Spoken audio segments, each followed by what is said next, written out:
look beyond the country's borders. Julie Wamboi, KTN Business. And now on to the paint industry, which in Kenya has greatly flourished over the past several years. According to Geoffrey Kinuthia, the national sales manager of Kansai Plascon, more good tidings are coming their way through the government's A Big Four agenda pillar of affordable housing.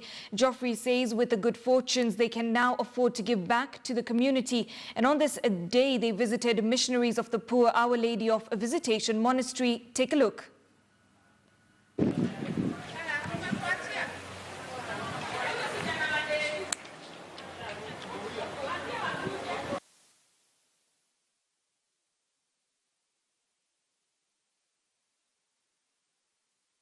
The paint industry in the country has recorded some tremendous growth over the years, and this has come about because of the confidence that is in the economy.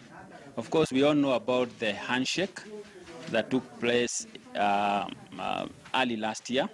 The handshake has brought a lot of peace which was between our president, His Excellency Uhuru Kenyatta, and the Right Honorable Prime Minister Raila Odinga. This has given confidence to the investors, and that's how the Japanese investors came into the country.